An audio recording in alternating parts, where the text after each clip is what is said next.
I would like to tell you a story. A legend, not about this stage, but a place beyond, where magnificent tales now lie discarded and forgotten. It is a tale of a longing puppet and an exiled stagehand, brought together by the whims of destiny to retell the story of a broken-hearted king. But it seems King Caliban's judgment is final.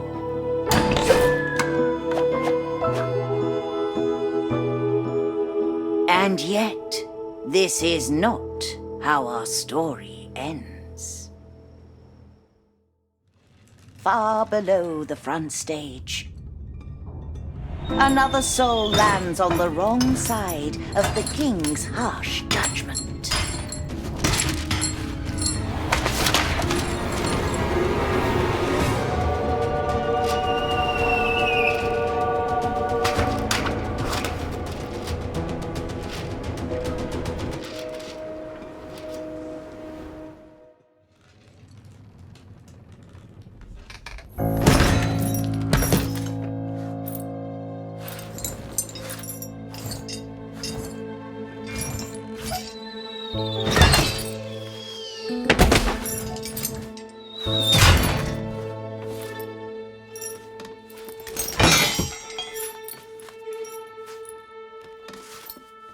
Once a royal weaver, Neve now finds herself alone in an unfamiliar place.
Convinced she can correct her fateful mistake and reclaim her old life, Neve sets out to find the spellbound spool and weave its powerful thread into a costume worthy for the king.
I've been expecting you to. Come, we have much to discuss.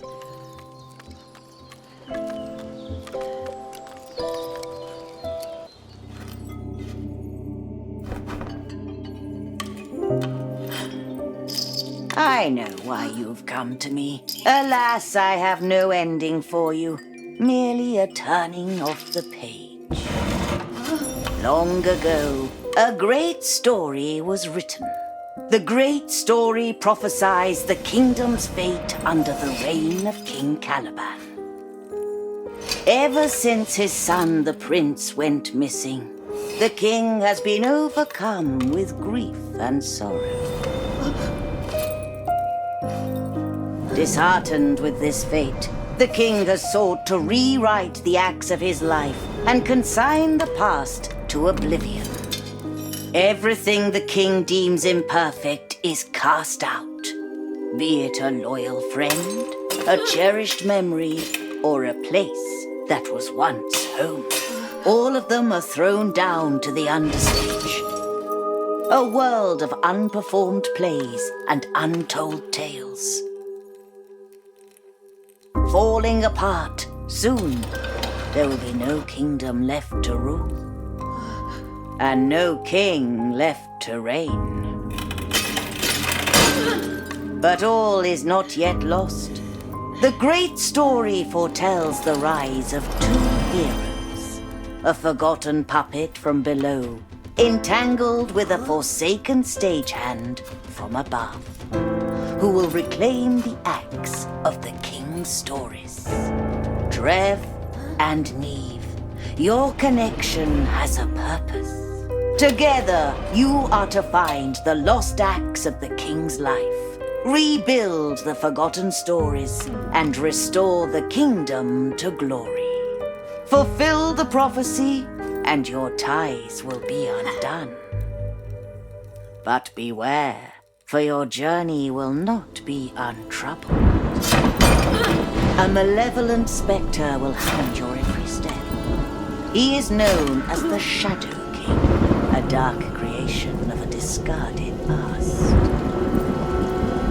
The Shadow King will do all in his power to prevent you from rebuilding the lost acts.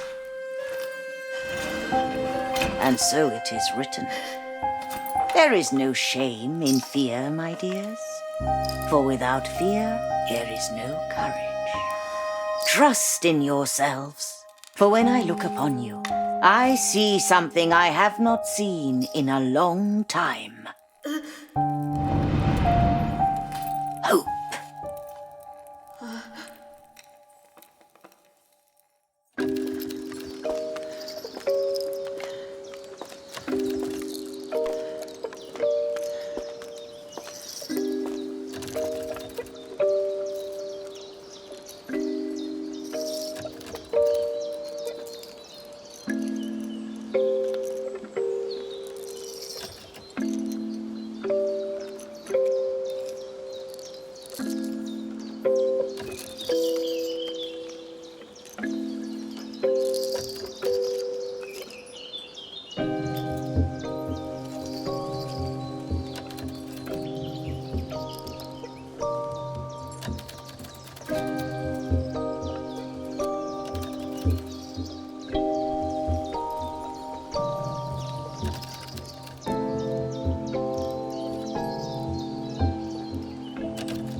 Not long ago, in the days before Neve's fateful encounter with Drev, the royal weaver faithfully worked away at her threads, creating exquisite costumes for the king's household.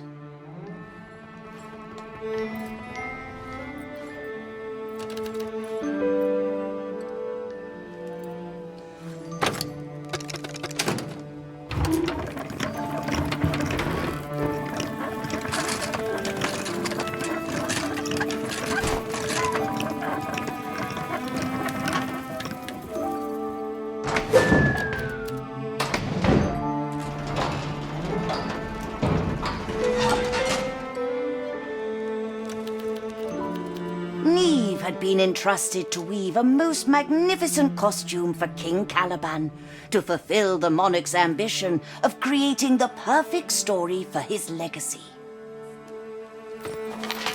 But the king was deeply disappointed. He had rejected every costume Neve presented and demanded another be made, grander and more marvelous than any before it.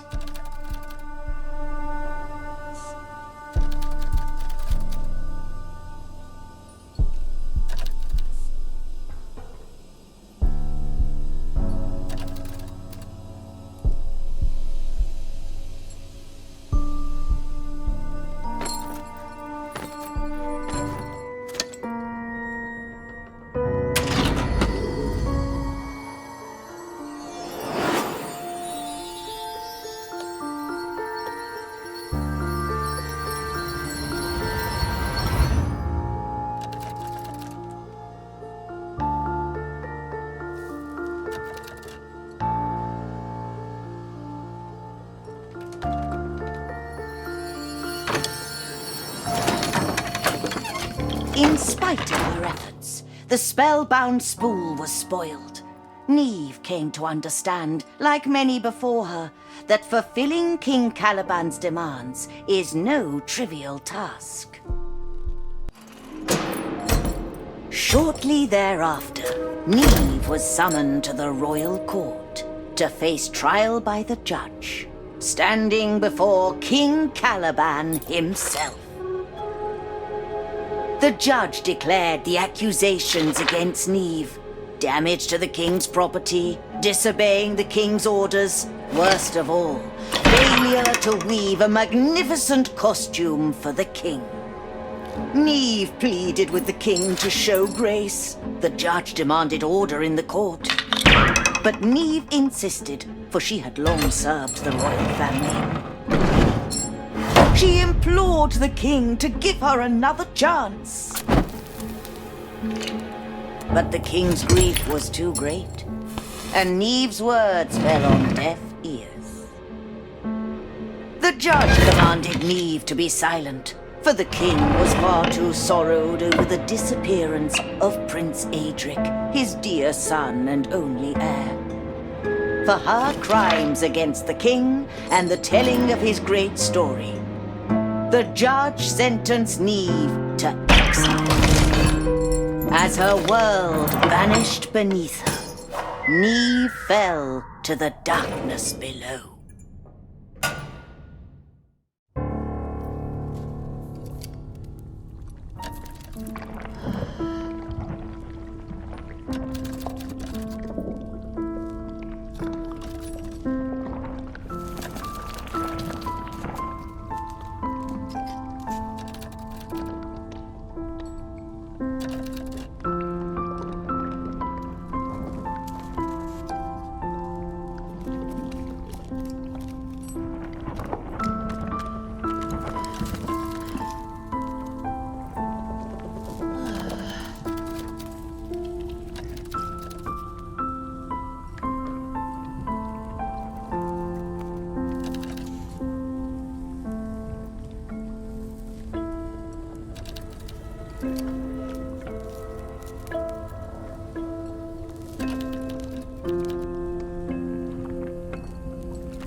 years ago, when King Caliban was young, he ruled the kingdom in solitude. Seeking a partner to share his life with, the young king requested a fair lady's hand in marriage. But the lady invited the king to first prove his worth. He must embark on a quest to find a fabled and magical ring hidden deep inside a forbidden forest.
Night had descended on the phantom forest.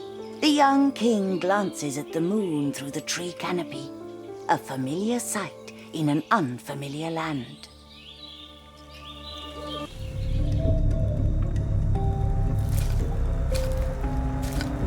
As young King Caliban staggers through the phantom forest, he slowly realizes he is lost. Accustomed to the safety of his castle walls, this place is entirely foreign to him. Wherever he turns, fog, bramble, and thorn seem to openly conspire against him.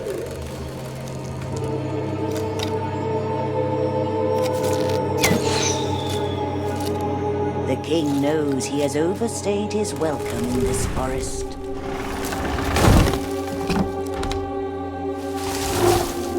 A low, thunderous rumbling reveals a monstrous beast is stalking the king. Terrified, the king can only watch as the beast closes in with fang and claw. Until suddenly, a mysterious figure rushes in, pushing the king out of harm's way and facing the wild beast. Tail between its legs, the beast flees. The stranger introduces herself as a huntress of the forest. Grateful for saving his life, Caliban promises she will never have to bow to a king again. The king tells the huntress of his quest to find a mythical ring to present to a fair lady. The huntress explains she knows of an old witch, the crone, who resides deep in the forest.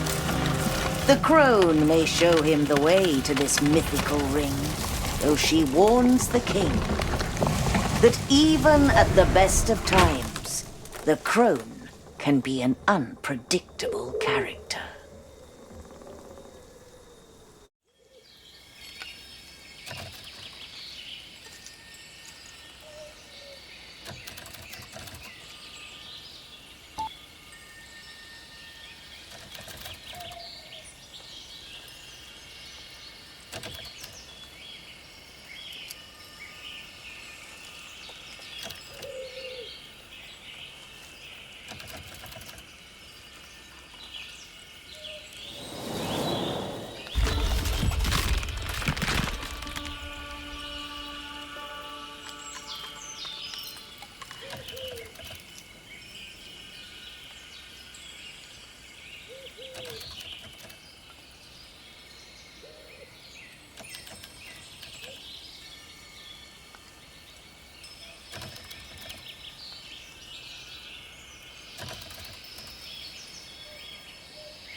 With the huntress's guidance, young King Caliban ventures further into the crone's domain in search of the mythical ring.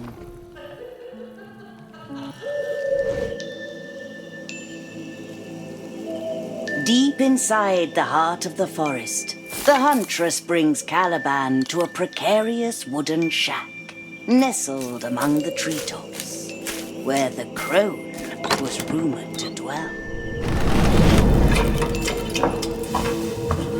Before Caliban has a chance to utter a word, the crone announces she knows why the king has come. He is in search of a ring of fables that will prove his mettle to his future queen.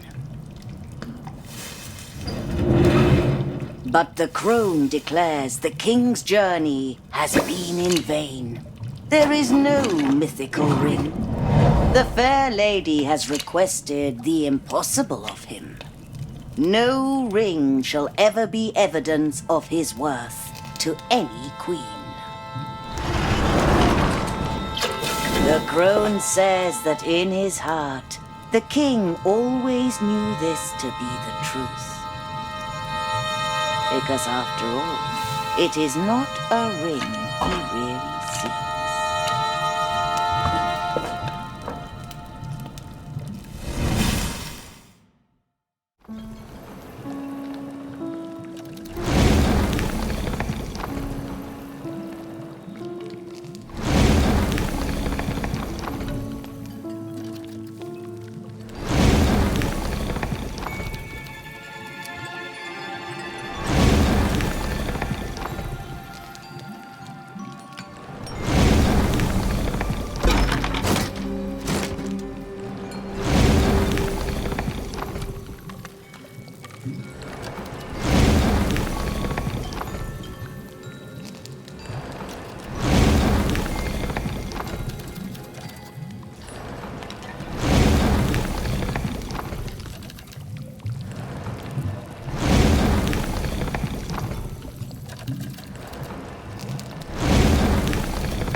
preoccupied and downhearted, the young king finally looks up to find himself closer to home than he'd realized, and further from love than he'd hoped.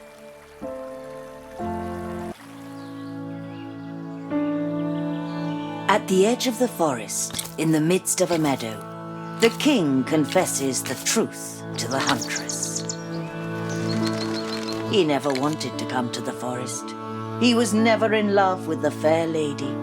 He only did what his people expected of him, and he has failed them. Now he is lost and confused, and fears what the future may hold. The huntress reveals her name to be Helia, and that she is no stranger to his predicament. She tells him no one should have to marry because it is expected of them. He is the king.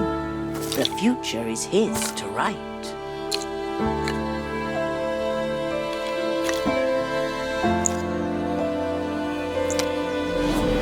As the king and huntress traveled back to the castle, the time they shared brought about the inevitable. The kind king and the heroic huntress began to fall in love. The king soon returned home without the ring, declining the fair lady's request. Instead, Caliban took the huntress's hand in marriage, becoming King Caliban and Queen Helia, ruling the kingdom together in prosperity.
Many years after the royal marriage, Prince Adric, the king and queen's son, embarked on a treacherous journey to the farthest reaches of the realm. The king had sent the prince on an urgent quest to Mount Thunderun, the only place in the world stage where a precious and miraculous flower is rumored to grow.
Standing before Mount Thunderun, the prince returns the mountain's fearsome gaze, undeterred by the villagers' cautionary tales of haunting shadows.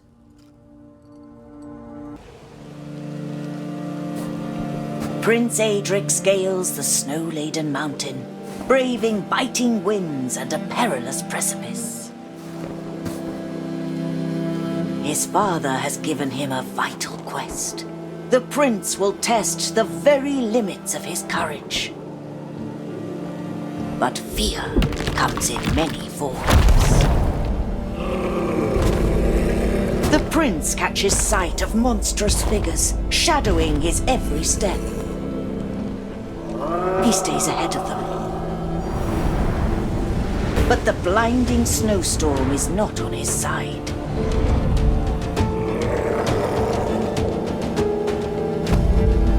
As the shadows draw closer, the prince decides to make his last stand. Where many others had fled in terror, the valiant prince turns to face the demon. But the prince cannot believe his eyes. The monsters were merely villagers in hideous costume.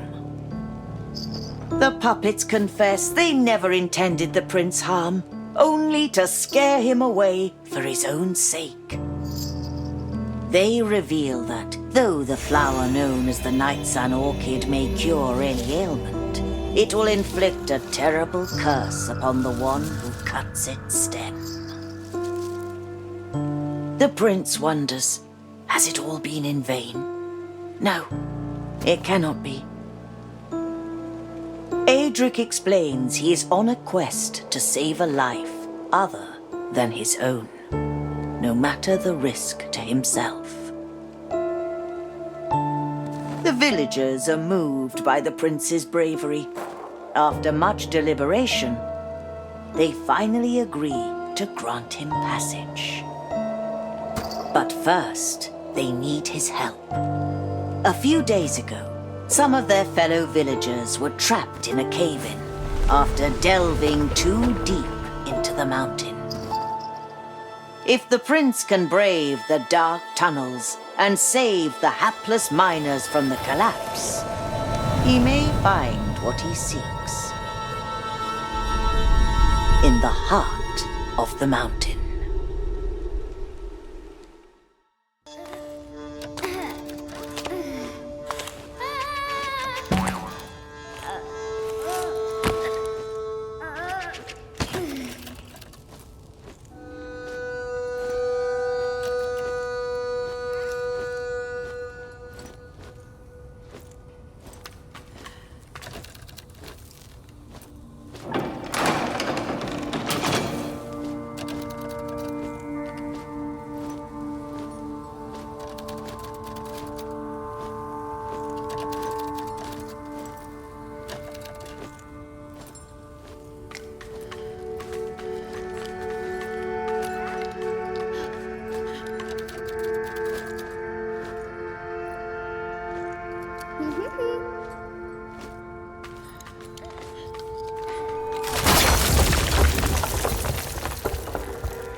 The prince takes a deep breath as he prepares to rescue the miners. The plan is bold, but its yield uncertain.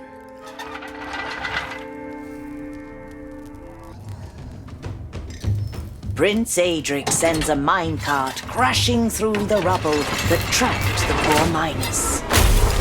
Dust fills the air, but so do cheers of joy. The miners are saved.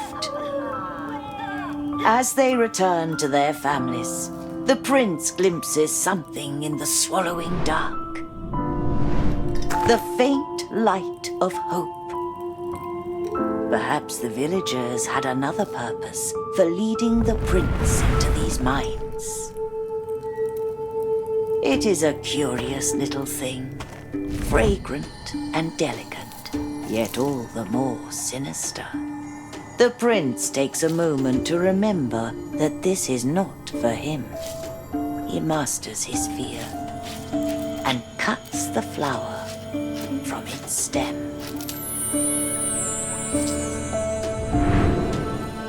He feels no different. He wonders, was there ever a curse? But so long as the flower can heal any ailment, as the legends say, that is all that matters. As the prince makes haste back to the king, he recalls the villagers' recitation of the curse. When love becomes hate, hope becomes fear, and courage becomes fury, then will blessing become curse. Prince Adric swallows his fear of the curse, places it somewhere deep and dark, a cave of the mind. There is little time for doubt. There is little time at all.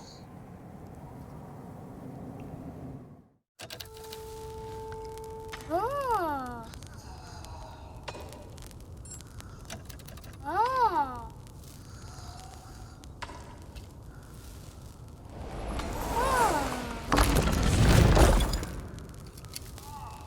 Ah.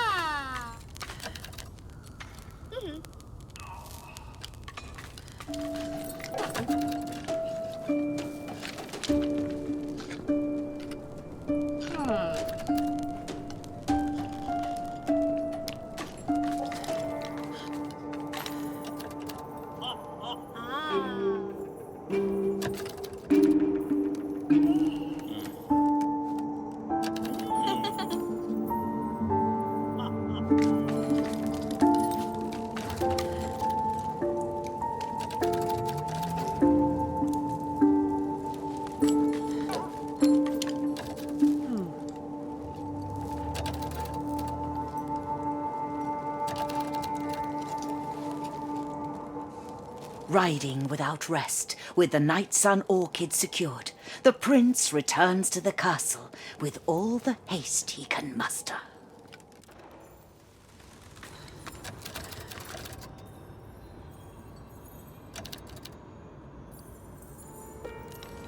The prince races past towers and ramparts, his heartwood pounding in his chest, the flower held tightly in his grip.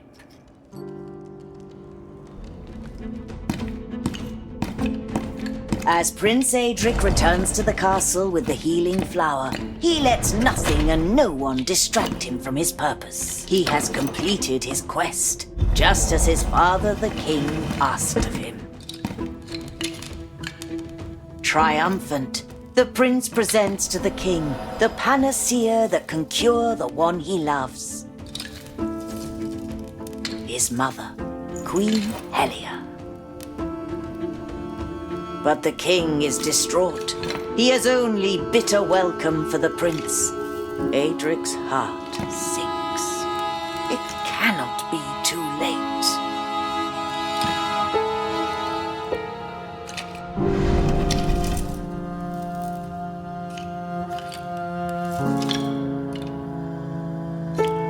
For all his courage and travails, the prince's effort is in vain.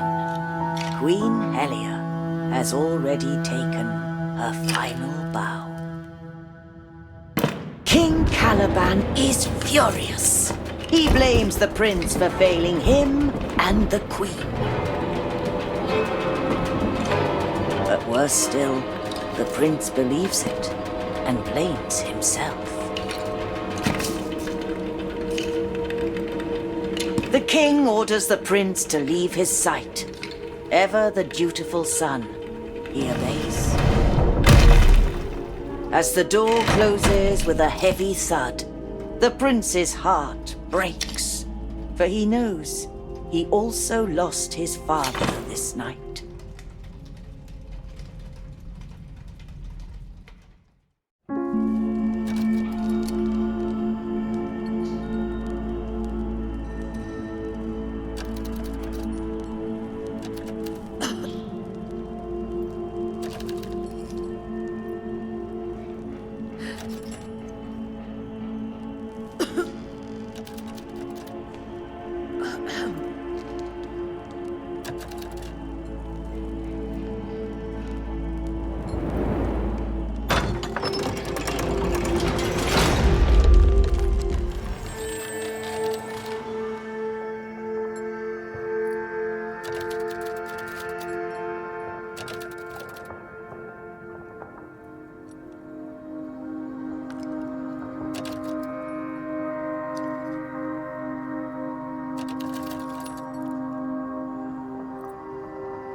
I've been expecting you to. Come, there is much to be done.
In the days following his dear mother's passing, the unyielding grip on the prince's heart grew tighter.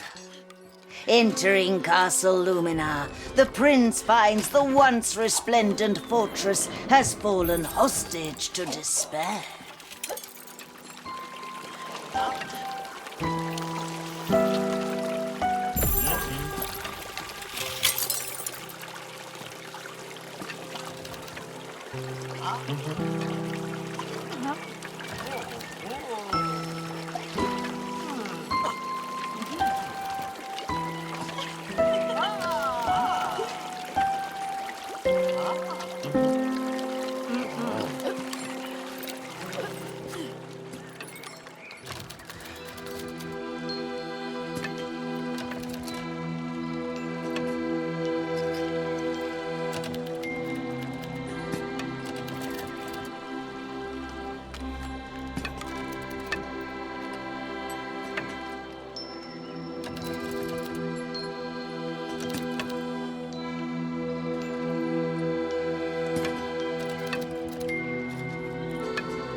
Lost in somber thought, Prince Adric happens upon the royal gardens.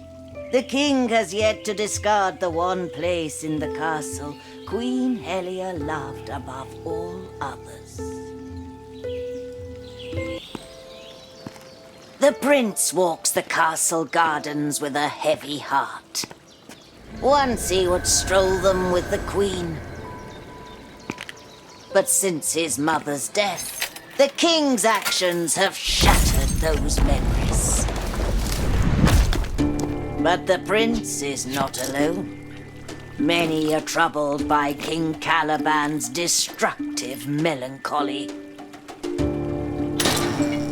The royal painter laments. The king has discarded all his work. How long before he discards the one holding the brush? The royal assistant is fraught with anxiety. The king has ordered him to throw away many of Queen Helia's possessions. But he cannot bring himself to do it. The royal playwright had the worst news of all. The king is discarding so much of his past that entire acts of his life will soon be lost, the good and the bad.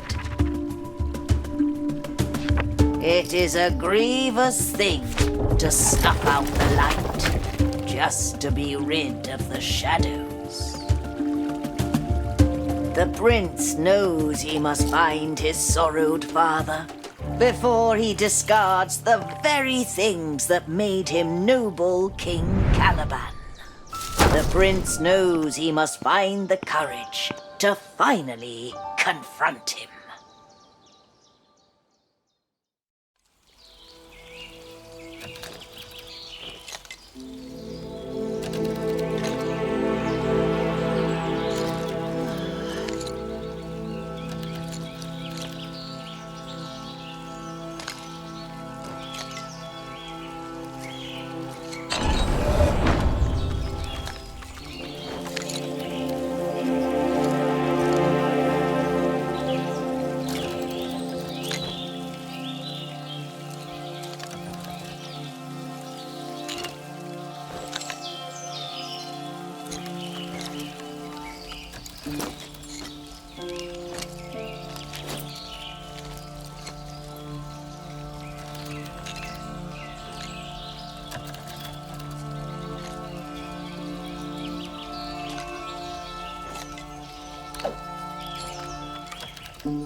Prince Adric steels himself as the judge's gavel strikes echo through the castle halls. To save Queen Helia's memory, at least this once, disobedience must become a virtue.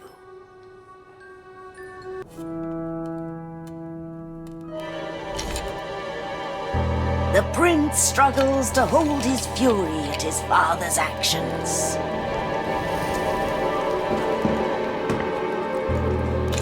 He demands the king put a stop to this madness before he casts away something he cannot get back. But the king has grown paranoid. He knows the prince met with the king's closest advisors in secret. The royal aide, the playwright, the painter. A conspiracy. The prince's temper rises as he proclaims, "When did a circle of loving friends become a conspiracy?"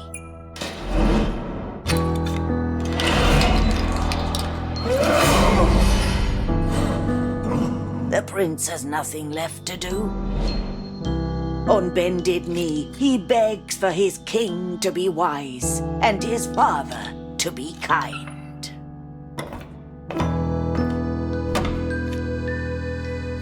The prince is given a candle, and with it a spark of hope. Alas, it is premature. He soon recognizes it from his late mother's bedside. King Caliban's judgment is final. Exile.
Prince Adric staggers through the understage, past discarded artifacts and forsaken keepsakes.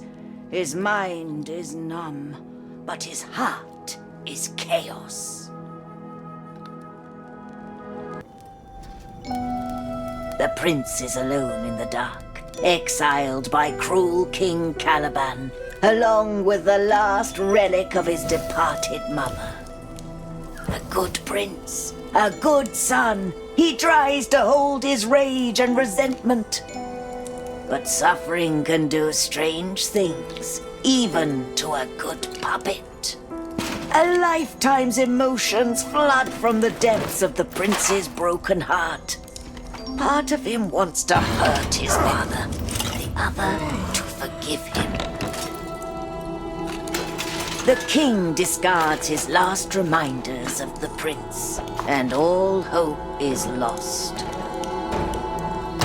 A warning he was given not long ago echoes in his mind.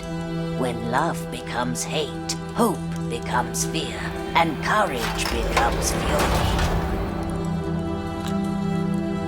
Then will blessing become curse.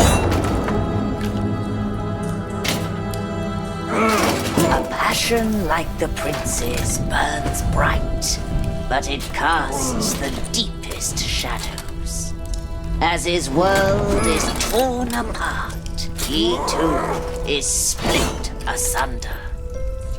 From this schism, two new actors take the stage.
When Drev and the Shadow King finally embrace, the only thing still needed to heal their wounded heart is some careful weaving. Neve let the spellbound spool get away from her once, but not this time. With light guiding her fingers, Neve weaves the sundered soul of the prince back together. With the Shadow King no more, the darkness he wrought in the understage fades. The junk monsters fall apart, and the souls within them return to their rightful places. Having faced his demons, the prince is not just whole again, but greater and wiser for it. He knows exactly what to do with cruel King Caliban.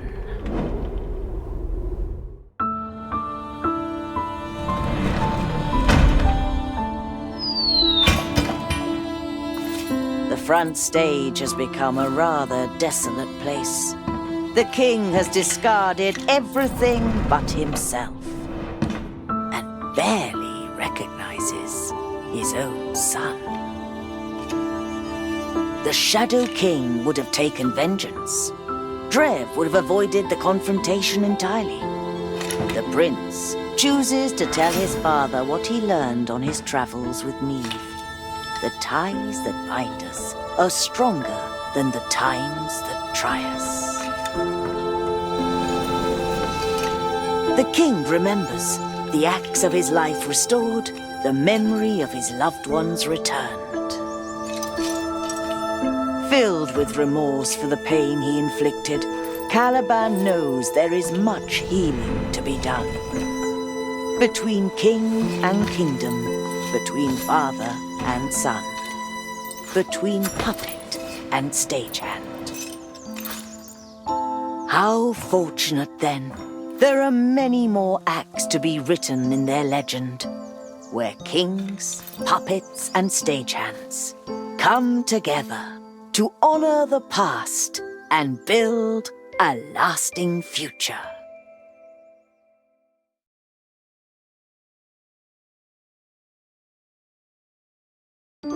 Thus, the broken kingdom would slowly rebuild from ruin. The courage of Neve and Drev revealed a precious truth.